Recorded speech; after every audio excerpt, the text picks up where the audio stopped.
કંગના રનૌતની film emergency આ દિવસે થશે રિલીઝ. એક્ટ્રેસે શેર કર્યું નવું પોસ્ટર. બોલિવૂડ એક્ટ્રેસ કંગના રનૌતની ફિલ્મ ઇમરજન્સીની ચાહકો આતુરતાથી રાહ જોઈ રહ્યા છે. આ ફિલ્મની રિલીઝ ડેટ ઘણી વખત બદલાઈ પણ ચૂકી છે. હવે એક્ટ્રેસે નવું પોસ્ટર શેર કરીને ફિલ્મની કન્ફર્મ રિલીઝ ડેટ જણાવી છે. રિલીઝ ડેટ સામે આવ્યા બાદ ચાહકો ખૂબ ખુશ થઈ ગયા છે અને હવે ફિલ્મની રિલીઝની રાહ જોઈ રહ્યા છે. કંગનાએ ફિલ્મના નવા પોસ્ટર સાથે રિલીઝ ડેટનું પણ એલાન કરી દીધું છે. કંગના રનૌતની ફિલ્મ ઇમરજન્સી અગાઉ 14 જૂનના રોજ થિયેટરમાં રિલીઝ થવાની હતી, પરંતુ મે મહિનામાં મેકર્સે સ્ટેટમેન્ટ શેર કરીને જણાવ્યું હતું કે તેને પોસ્ટપોન કરવામાં આવી રહી છે. પોસ્ટપોન કર્યા બાદ ફિલ્મની નવી તારીખ નવા પોસ્ટર સાથે શેર કરી દેવામાં આવી છે. ફિલ્મ ઇમરજન્સી 6 સપ્ટેમ્બરના રોજ સિનેમાઘરોમાં રિલીઝ થવા જઈ રહી છે. કંગનાએ ફિલ્મનું નવું પોસ્ટર શેર કરતા લખ્યું કે સ્વતંત્ર ભારતના સૌથી કાળા અધ્યાયના 50મા વર્ષની શરૂઆત. કંગના રનૌતની ઇમરજન્સી 6 સપ્ટેમ્બર 2024ના રોજ સિનેમાઘરોમાં રિલીઝ થશે. નવા પોસ્ટરને જોયા બાદ ફેન્સ તેના પર કમેન્ટ કરી રહ્યા છે. કંગનાના આ પોસ્ટર પર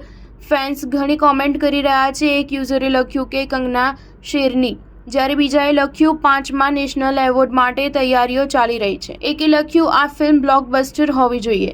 આ પોસ્ટને હજારો લોકોએ લાઇક પણ કરી દીધી છે. કંગના રનૌતે 2021માં ઇમરજન્સીની જાહેરાત કરી હતી અને બાદમાં સ્પષ્ટતા કરી હતી કે ઇમરજન્સી એક રાજકીય ડ્રામો છે, પરંતુ તે ઇન્દિરા ગાંધીની બાયોપિક નથી. આ ફિલ્મમાં કંગના નવ પાત્ર મુખ્ય ભૂમિકામાં નજર આવશે, પરંતુ તેણે જ ફિલ્મને ડિરેક્ટ પણ કરી છે. ઇમરજન્સીમાં કંગનાની સાથે અનુપમ ખેર, મિલિંદ સોમન, મહિમા ચૌધરી અને શ્રેયસ તલપડે પણ મહત્વની ભૂમિકામાં નજર પડશે. સ્ટાર ન્યૂઝ 7 હંમેશા સચ્ચાઈની સાથે.